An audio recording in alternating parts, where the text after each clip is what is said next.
Recibe toda honra, toda gloria y todo honor. ¿Cuántos dicen amén a eso?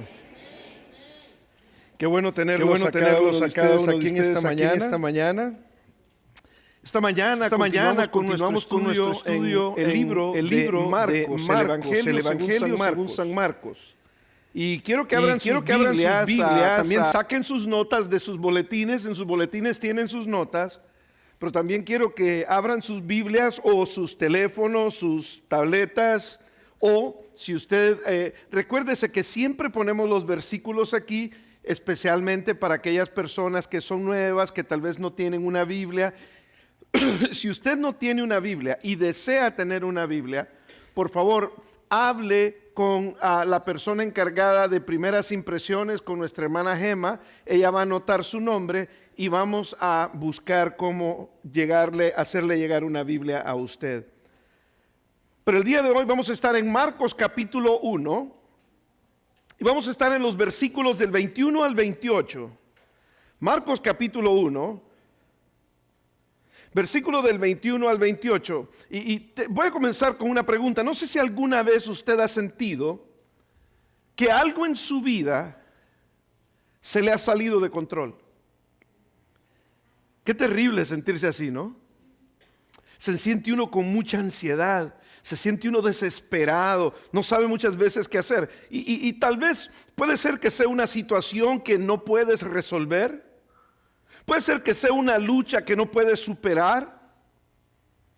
Puede ser que lo que estamos experimentando es algo que tenga que ver con un hábito que nos está costando mucho romper. Y todos enfrentamos momentos en los que muchas veces nos sentimos impotentes, pero la buena noticia es que cuando perteneces a Jesús, y esto tiene que ser así, cuando perteneces a Jesús, si no perteneces a Jesús, es difícil decir que hay esperanza, es imposible.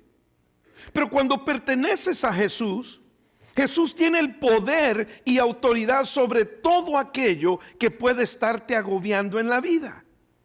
Absolutamente todo. Él tiene todo el poder, Él tiene toda la autoridad. Ahora imagínese usted una escena en una corte. Un juez entra y toda la sala se pone de pie. Normalmente las personas se ponen de pie en señal de respeto al juez. ¿Por qué? Porque ese juez tiene toda la autoridad y la autoridad que ese juez tiene determinará el resultado de cómo a nosotros nos va a ir en esa corte. Porque tiene autoridad. ¿Qué nos enseña esto a nosotros? Que la autoridad determina el resultado. Y si Jesús tiene autoridad sobre mi vida, si yo le he cedido esa autoridad a Él en mi vida, entonces lo que sucede en mi vida no estará fuera de control. Él tiene el control, aun cuando a mí me parezca que no tiene Él el control o que las cosas se me han ido de las manos. Ahora piense usted en su propia vida. En su vida, ¿quién tiene la última palabra? En su vida, ¿quién tiene realmente el control?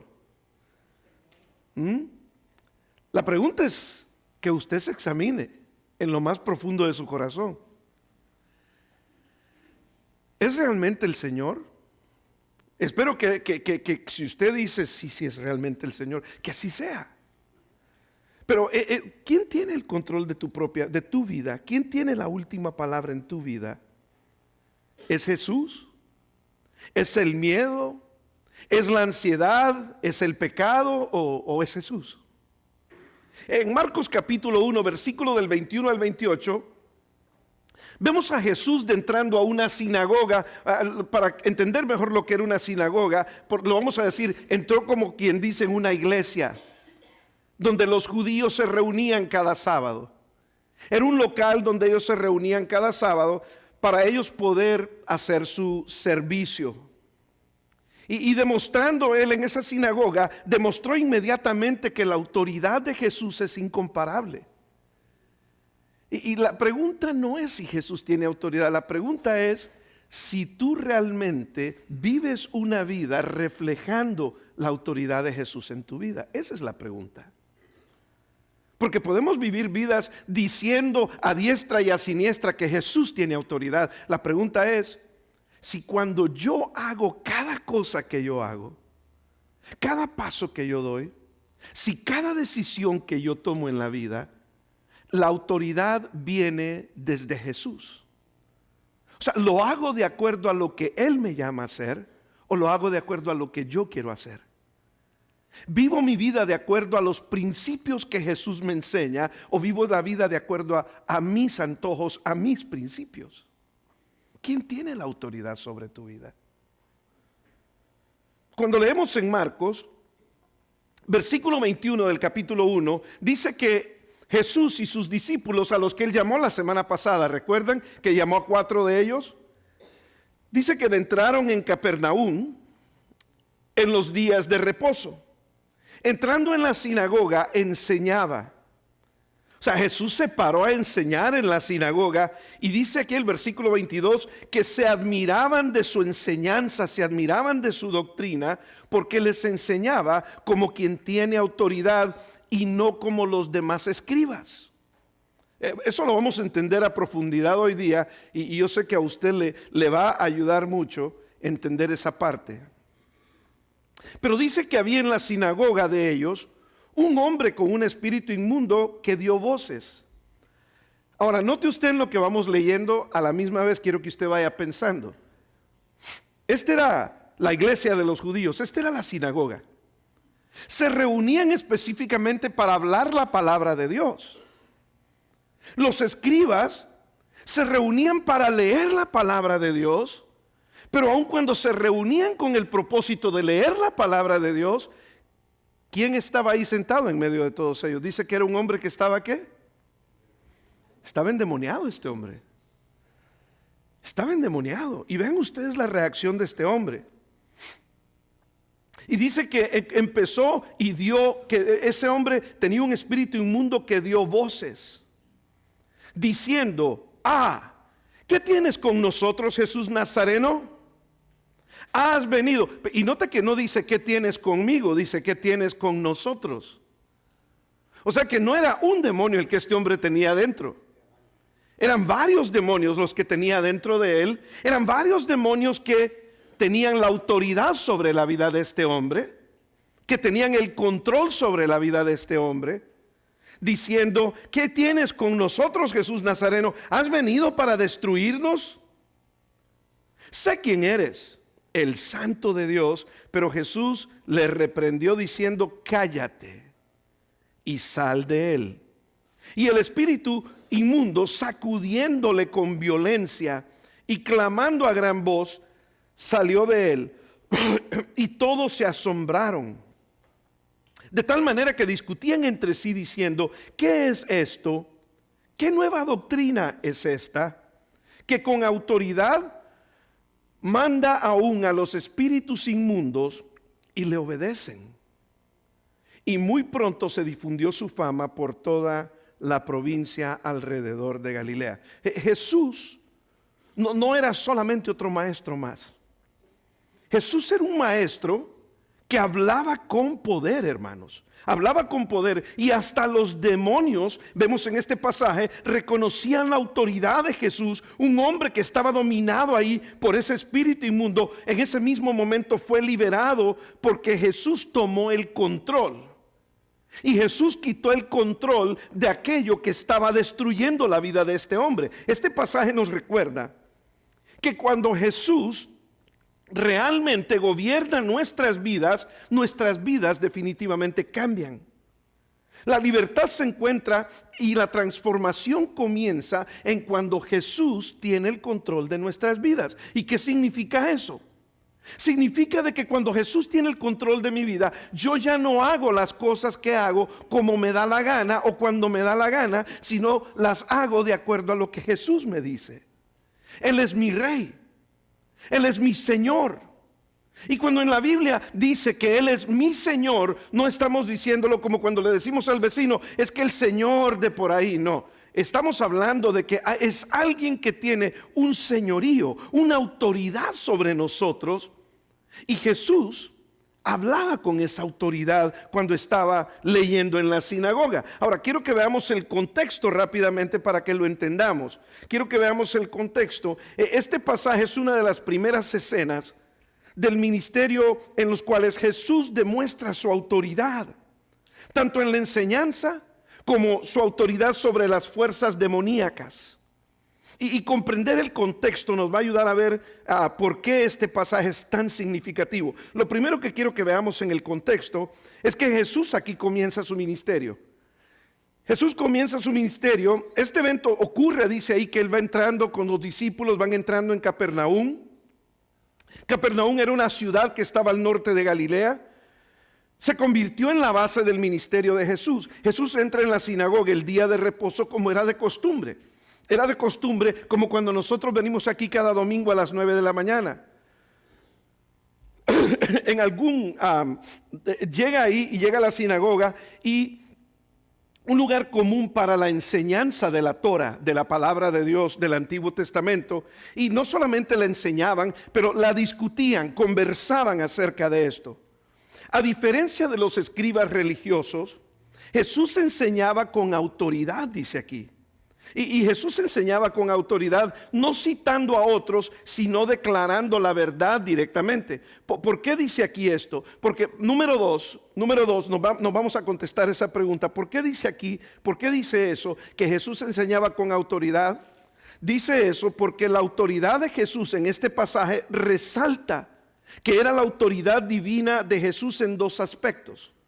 El primer aspecto de la autoridad divina de Jesús era la autoridad en la enseñanza. En el versículo 22 nos dice que la gente se quedó asombrada porque él enseñaba de manera diferente a los líderes religiosos de esa época. Sus palabras tenían peso porque hablaba con el poder divino. Pero quiero explicarles rápidamente. Cada vez que se reunían ellos en una sinagoga, uno de los escribas se ponía de pie y comenzaba a leer la Torah, o sea, el Antiguo Testamento. Comenzaban a leer el Antiguo Testamento, y mientras ellos leían el Antiguo Testamento, los demás escuchaban. Cuando terminaban de leer, se ponían a discutir, hacían preguntas y respuestas, hablaban de eso. Pero los escribas, siempre que leían, nunca decían yo digo. Ellos siempre decían de acuerdo a lo que dijo mi maestro, y hacían referencia a sus otros maestros. Y decían, el rabino tal o el maestro tal dijo esto acerca de este pasaje. Ahora, yo quiero que usted note una cosa bien interesante. Quiero que usted lo note porque lo tenemos aquí en pantalla. Cuando vemos en el capítulo 5 de Mateo cómo enseñaba Jesús, Jesús enseñaba de esta manera. Quiero que usted vea la autoridad que Jesús demostraba en la enseñanza. Cuando dice ahí que se admiraban de su doctrina, es porque, por ejemplo, en Mateo, Jesús no hacía alusión a lo que habían dicho otros maestros terrenales, humanos. Jesús tenía la costumbre de hacer esto. Por ejemplo, en el versículo 21, el versículo 21 dice que Jesús, ¿qué hizo? Oíste que fue dicho a los antiguos.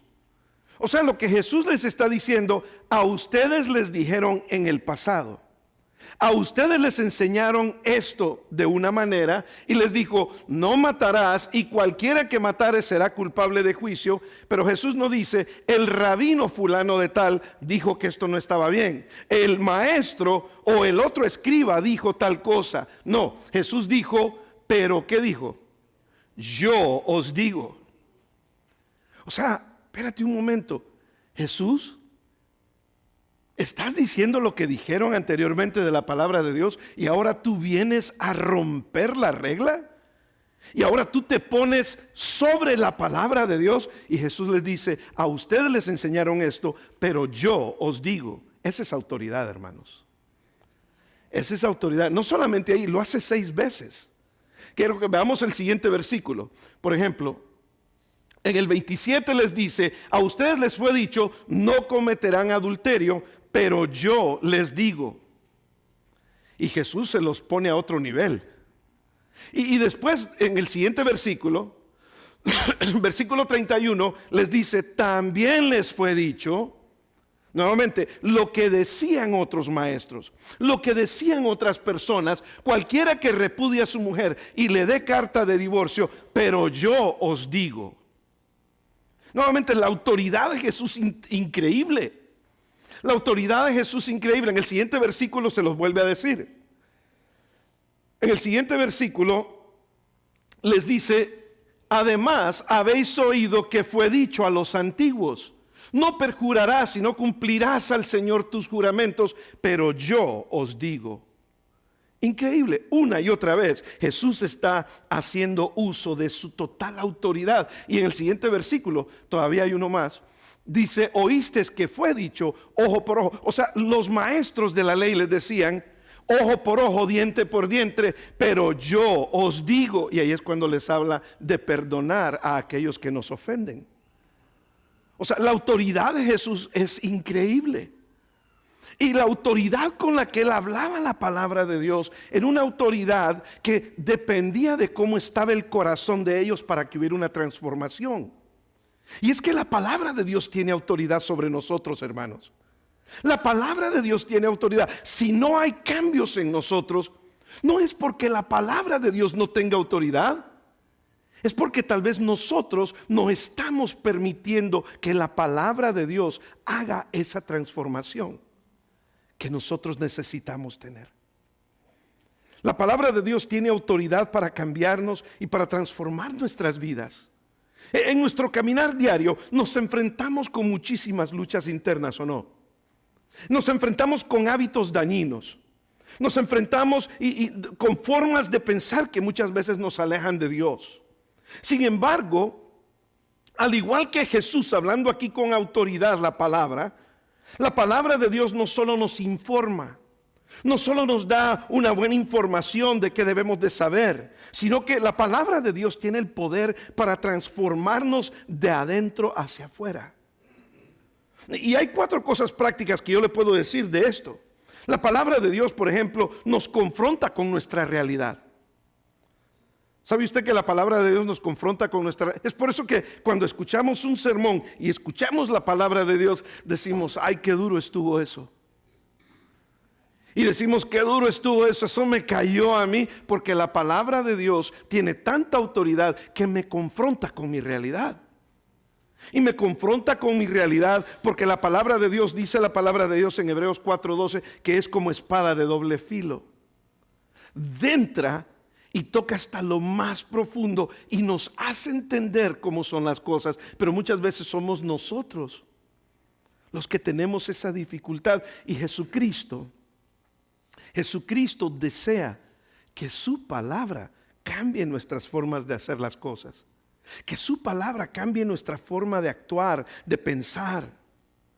Es más, la Biblia es como un espejo, dice la palabra de Dios, que nos muestra quiénes somos realmente. Sí, cuando tú escuchas un sermón, cuando escuchas un pasaje de la Biblia, cuando escuchas un estudio bíblico, una conversación de la Biblia, es como un espejo que nos dice quiénes somos realmente. Y nos confronta a nosotros con la verdad y revela nuestras debilidades, revela nuestras actitudes equivocadas. Y Dios nos dice a través de su palabra qué cosas debemos de cambiar. Imagínate que muchas veces tú quieres justificar tu enojo con alguien. Y cuando lees Efesios 4, 26 al 27, que dice: airaos, pero ¿qué? Pero no pequéis. No se ponga el sol sobre vuestro enojo. Te das cuenta de que Dios quiere que resuelvas los conflictos y que no guardes resentimiento. ¿Eso es lo que haces? ¿Le permites a la palabra de Dios obrar en tu vida? Porque cuando la palabra de Dios tiene autoridad y te dice lo que tienes que cambiar, lo haces. Antes de justificar muchas veces nuestros errores, tenemos que preguntarnos: ¿qué dice la palabra de Dios sobre el error que acabo de cometer? ¿Estoy dejando que la palabra de Dios tenga autoridad sobre mí? Jesús hablaba con autoridad y Él dice que Él es el verbo, Él es la palabra. Mi palabra es verdad. Yo soy el camino, la verdad y la vida. Yo soy la verdad, yo soy la palabra. O sea que si Jesús controla tu vida, van a haber cambios en tu vida. También cuando leemos la palabra de Dios, una de las cosas que hace la palabra de Dios es que transforma nuestras mentes. Lo sabemos porque Romanos lo dice, capítulo 12. Dice que debemos de ser, que no nos conformemos a este mundo, pero que dejemos que la palabra de Dios transforme mi forma de pensar. Nuestros pensamientos determinan nuestras acciones. ¿Por qué hago lo que hago? Porque lo piensa. Usted no hace lo que hace porque se le ocurrió hacerlo un día. Un día se levantó y se le ocurrió hacer algo así de repente. No, es porque usted lo está pensando. Y nuestros pensamientos determinan nuestras acciones. Y la palabra de Dios tiene el poder para cambiar nuestra manera de pensar si nosotros nos abrimos a la palabra de Dios. Lo que nos lleva a cambiar nuestra manera de vivir es cuando permitimos que la palabra de Dios transforme mi mente. Otra de las cosas es que la palabra de Dios nos da poder para vencer el pecado y vivir de manera diferente. O sea, tiene poder la palabra de Dios. ¿Con qué limpiará el joven su camino? Dice el Salmo 119. Con guardar, ¿qué? Su palabra. ¿Quieres tú tener una vida más tranquila, más recta delante de Dios? Guarda su palabra. Porque la palabra de Dios tiene autoridad. Y otra de las cosas que hace la palabra de Dios es que nos dé esperanza. Nos dé esperanza. Si fallamos, la palabra de Dios dice que Dios está dispuesto en perdonarnos. Primera de Juan 1:9 dice que si tú confiesas tus pecados, la palabra de Dios tiene la autoridad para decir que Él es fiel y justo en perdonarte tus pecados y limpiarte de toda maldad. A veces cuando fallamos, no sé ustedes, pero a veces cuando fallamos sentimos la culpa, sentimos muchas veces la vergüenza o pensamos que Dios ya no nos va a aceptar. ¿Será que Dios me va a aceptar si fallé? Sin embargo, la palabra de Dios aquí nos dice que la palabra de Dios tiene esa autoridad. Nos recuerda que el perdón de Dios es real. Y nos recuerda que el perdón de Dios es accesible para todos los que se arrepienten sinceramente. En otras palabras, Dios no nos rechaza cuando nosotros fallamos, mis queridos hermanos. Dios no nos rechaza. En nuestra vida cotidiana es fácil caer en errores, es fácil, es de humanos errar, es de cristianos arrepentirse. Palabras que no debíamos de haber dicho quizás, actitudes que no deberíamos de haber tenido, momentos de debilidad, pero la Biblia nos asegura que Dios no nos abandona. Ella tiene autoridad. Ella tiene autoridad. En lugar de vivir con culpa, debemos de nosotros practicar la confesión sincera a Dios, porque la Biblia tiene la autoridad para transformarnos. Y debemos de aprender a aceptar el perdón de Dios y aprender de nuestros errores para crecer en nuestra relación con Dios. La Biblia tiene autoridad. La palabra de Dios tiene autoridad. Y eso era lo que estaba sucediendo aquí. Jesucristo estaba hablando con autoridad porque Él decía: a ustedes les dijeron esto y esto y esto, mas yo les digo. Y ellos estaban sorprendidos de esto. Lo interesante aquí es que la presencia de un espíritu inmundo estaba en la sinagoga. Y voy a decir esto con todo respeto, no quiero ofender a nadie, pero saben ustedes que en la iglesia siempre tiene que haber trigo y haber ¿qué también? Cizaña. Yo no conozco el corazón de ustedes. Yo no conozco con qué cosas ustedes están luchando. Dios conoce el corazón. Y cuando usted viene a la iglesia y hablamos la palabra de Dios, es usted el que tiene que abrir ese corazón y dejar que Dios obre, porque es Dios el que conoce su corazón. Hay personas que a mí me han dicho muchas cantidades de veces, he escuchado esto: pastor, ¿a usted alguien le dijo lo que me está pasando a mí? A mí nadie me tiene que decir nada. Es Dios el que escudriña los corazones y es Dios el que nos da en su palabra. Hay personas que creen que yo predico para ellos directamente. Por favor, yo no predico para nadie, yo predico para la iglesia.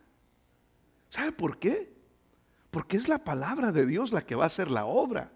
Y cuando la palabra de Dios está tocando un nervio ahí, está tocando ahí el callo, no seamos ciegos y sordos. Así como este hombre estaba escuchando. Y este hombre estaba escuchando y los espíritus dentro de él dijeron, no, que trae con nosotros. Porque la palabra de Dios tiene ese poder. Y el espíritu inmundo, en este contexto, es una imagen de la esclavitud espiritual que muchas veces el ser humano está viviendo. El ser humano está viviendo una esclavitud espiritual en el mundo sin Cristo. Terrible. El demonio grita reconociendo a Jesús como sabemos que eres el santo, dijo. Y esto muestra que el mundo espiritual sabía quién era Jesús, incluso cuando la gente aún no lo comprendía, ni sus propios discípulos entendían esto. Y Jesús le ordena al demonio que se calle y salga, demostrando la autoridad suprema que Jesús tenía sobre ellos. La gente reacciona con asombro cuando leímos el texto ahí, dándose cuenta de que Jesús no era cualquier maestro. Decía, ¿quién es este que tiene esta autoridad? ¿Quién es este que tiene esta autoridad? ¿Por qué es importante este pasaje? En Marcos 1 del 21 al 28, este pasaje es importante porque nos enseña que Jesús tiene la autoridad suprema sobre absolutamente todo. Y si tú perteneces a Jesús, ¿por qué tienes miedo? ¿Por qué te afanas? ¿Por qué te llenas tanto de ansiedad? ¿Por qué te preocupas tanto por algunas cosas en la vida cuando sabes que Él tiene el control de todo? ¿Reconocemos realmente nosotros la autoridad que Jesús tiene en nuestras vidas? ¿O le estamos permitiendo nosotros a Él liberarnos de aquellas cosas que nos controlan? Porque hay muchas cosas que nos controlan, hermanos. ¿Usted quiere saber lo que controla a alguien? Dígale alguna cosa que tiene que ver con eso y usted va a ver la reacción de las personas. Muchas veces hay personas que son controladas por la ira. Usted les dice algo y explotan. Dependiendo lo que controla esa persona, así reaccionan las personas. La mayoría de personas reaccionan no por lo que les dicen, sino por lo que traen dentro de ellos. ¿Sí me voy a entender? Yo voy a reaccionar dependiendo lo que yo traiga por dentro, con lo que yo estoy luchando, lo que me está controlando. Este pasaje nos recuerda poderosamente que cuando Jesús habla, las cosas cambian en la vida del ser humano. Su autoridad no es solo histórica, la autoridad de Jesús es personal. La autoridad de Jesús es relevante y transformadora. Y hay 5 cosas que yo quiero que aprendamos de este pasaje. 5 cosas que rápidamente quiero que aprendamos de este pasaje. Número 1, creo que ha quedado por sentado en esta mañana que la autoridad de Jesús es incomparable. La autoridad de Jesús es incomparable. Ellos lo reconocían y se admiraban de su doctrina porque les enseñaba como quien tiene autoridad y no como los escribas. O sea, esto era algo diferente. Y Jesús no solamente les enseñaba, sino que hablaba con autoridad divina. Sus palabras tienen ese poder sobre toda situación en nuestras vidas. Debemos de aprender a confiar en esa autoridad. Autoridad sobre nuestras luchas, autoridad sobre nuestros miedos o nuestras incertidumbres. También es importante que entendamos aquí una segunda cosa práctica que quiero que aprendamos. Es que no solamente es que Jesús es la autoridad incomparable, tiene la autoridad incomparable, pero es que la oposición espiritual es algo real en la vida del ser humano. ¿Sabe usted cuántas luchas usted quizás tiene en el día y usted no se da ni cuenta que son espirituales? ¿Sabe usted lo que es recapacitar en cierto momento cuando usted está teniendo alguna lucha y recapacitar de repente y decir, espérate un momentito, esto no es normal? Esta lucha que estoy teniendo ahorita es espiritual. Hace poco me pasó esto a mí y nunca había sentido yo un ataque espiritual tan fuerte como este. Y de repente estaba yo sentado en el sofá de mi casa y de repente cuando me estaba sucediendo lo que me estaba sucediendo, inmediatamente yo identifiqué algo y dije, Señor, esto no es de ti. esto no es de ti, esto tiene que venir de otro lugar y sé de dónde viene. Y se los digo, hermanos, porque es importante entender de que la oposición espiritual es real. Hay muchas personas que simple y sencillamente, si no lo ven, no lo creen. Pero la oposición espiritual es real. Hay momentos donde nos sentimos nosotros de ciertas formas, de cierta manera, cosas que sentimos que muchas veces, o cosas que pensamos que muchas veces sabemos que no pueden venir de Dios. Y si no vienen de Dios, vienen normalmente del enemigo. Y la oposición espiritual, por eso es que este hombre aquí, él mismo, ellos, los demonios que estaban en este hombre, se oponen a Jesús. Y este hombre le empieza a decir, hey, sabemos quién eres. Lo quería delatar a Jesús. Y Jesús le dice, cállate. Porque si no, entonces, de todas formas, fueron y hablaron de Jesús. Y tuvo que Jesús andar en muchos lugares ministrando, porque era demasiada la gente que lo seguía. Y el asunto, la próxima semana vamos a ver por qué seguía la gente a Jesús. ¿Por qué creen ustedes que seguían la gente a Jesús? Porque era Dios. No es cierto. No lo seguían por eso. ¿Saben ustedes por qué seguía la mayoría de gente a Jesús? Porque les daba de comer y porque sacaba demonios y porque sanaba. Si no, no lo seguían. No lo seguían porque era Dios. Pero la próxima semana vamos a hablar, no les quiero adelantar. Así viene en la próxima semana. Vamos a cancelar el canal de YouTube para que vengan. No es cierto, hermano. No es cierto, los que están en YouTube, va a estar ahí también. Pero la oposición espiritual es real.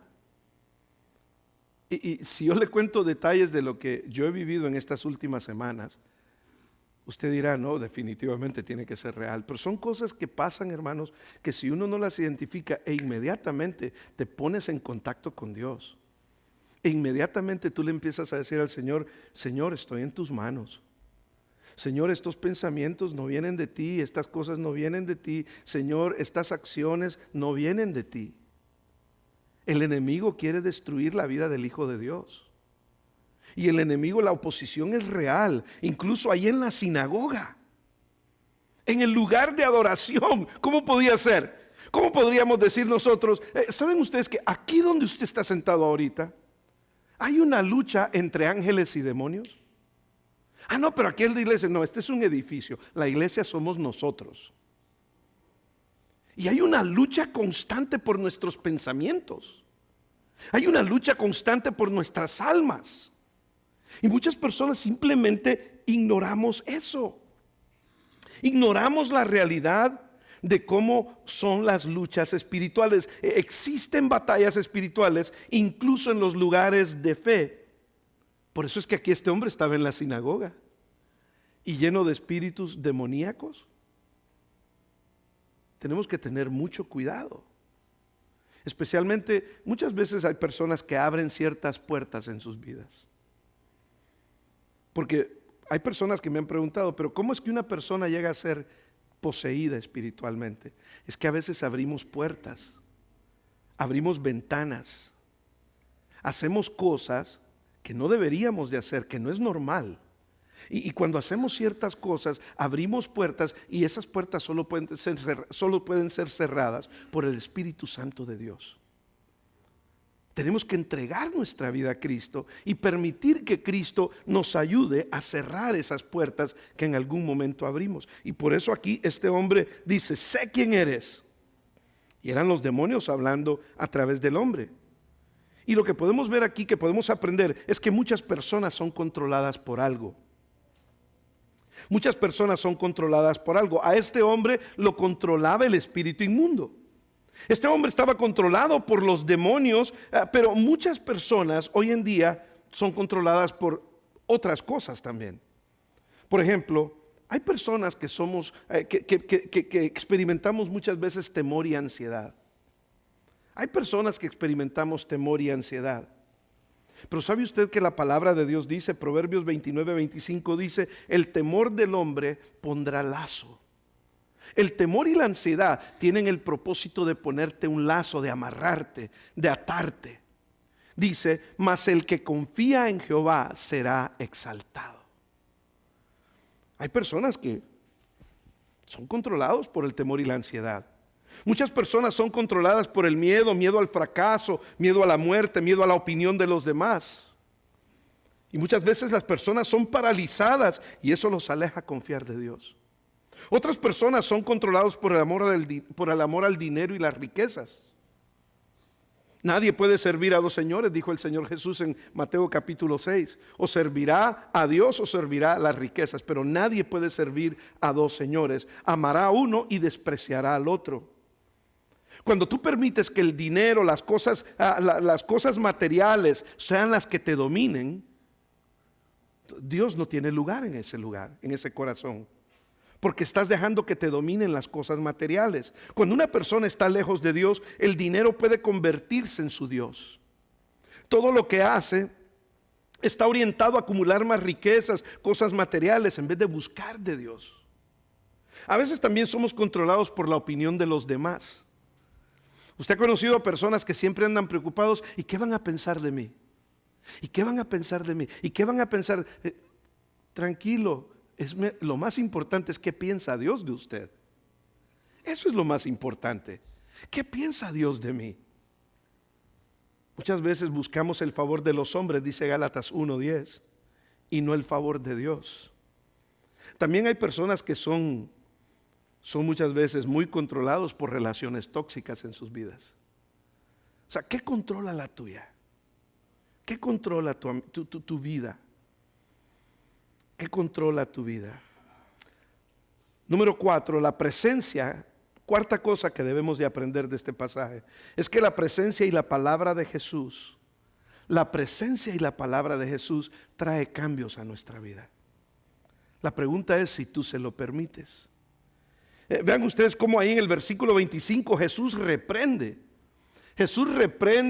diciendo: cállate y sal de él. Cállate y sal de él. La presencia solamente de Jesús cambió la vida de este hombre. Y es que cuando Jesús aparece, si Jesús aparece en tu vida y tú le das entrada a tu vida, las cosas nunca podrán ser iguales.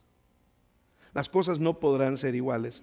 Los demonios tuvieron que irse porque la presencia de Jesús trae sanidad al corazón. Trajo restauración a la vida de este hombre, pero no solamente trajo transformación a la vida de este hombre. Dice que los demonios los sacudieron, estaban bravos. Los sacudieron, pero huyeron. Porque cuando la presencia de Dios está en tu vida va a haber transformación.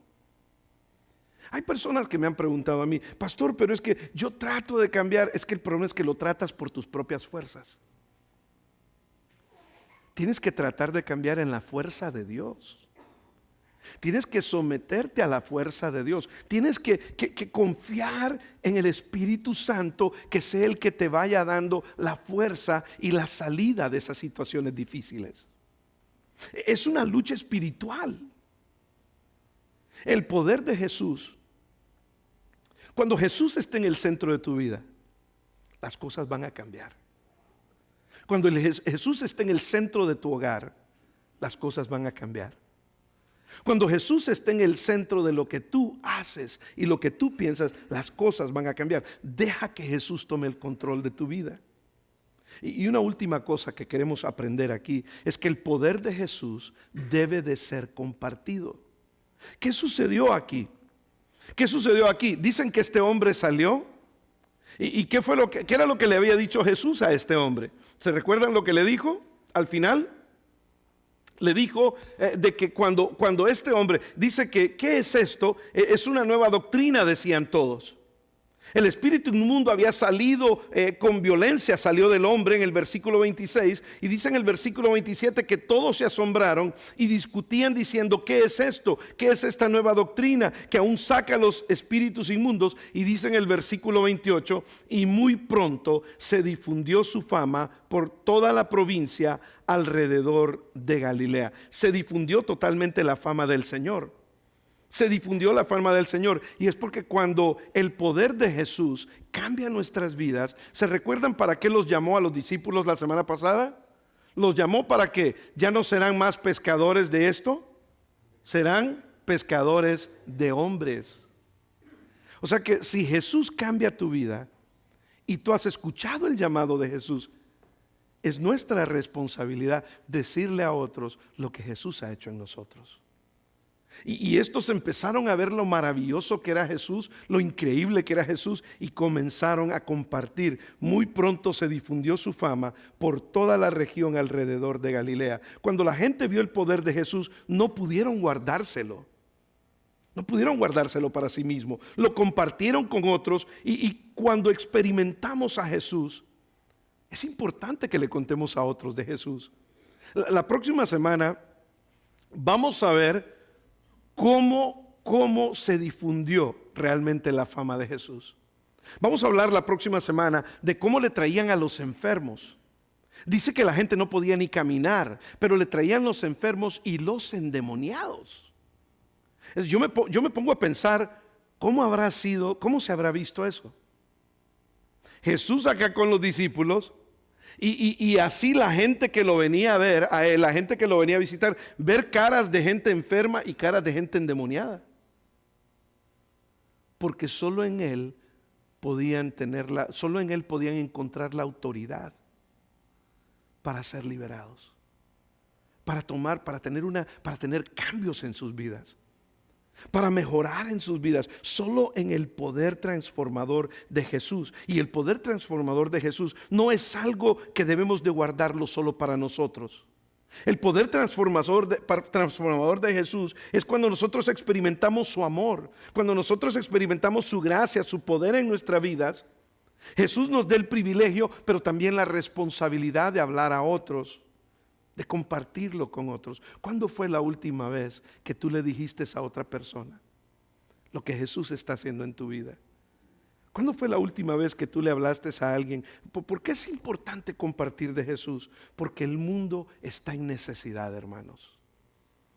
El mundo está en una gran necesidad. Y si usted y yo no vemos la necesidad que hay en el mundo,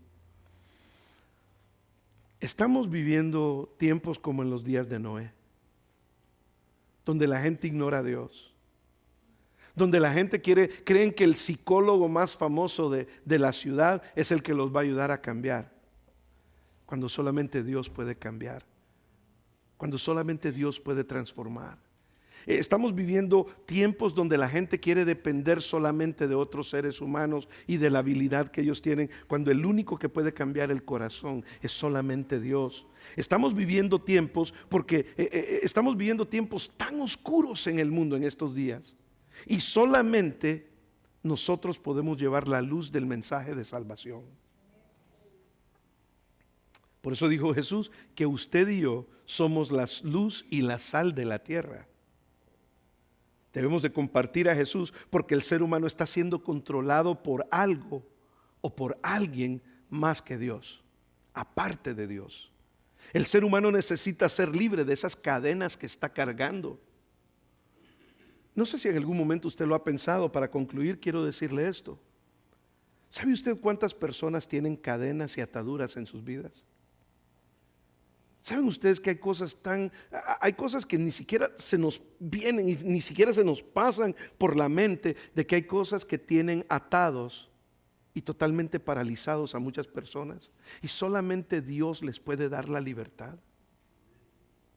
Hay personas que se autodestruyen a sí mismos porque están atados, son esclavos de algo más. Este hombre era esclavo de esos demonios.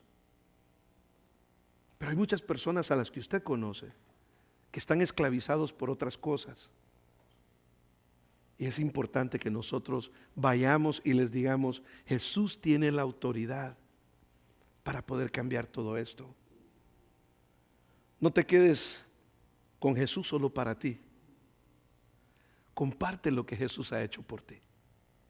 Pero antes de que lo compartas, deja que la autoridad de Él cambie tu vida primero, para que cuando tú hables, tú también hables con autoridad y tú puedas decirle a otros: es que mira lo que Jesús hizo en mí.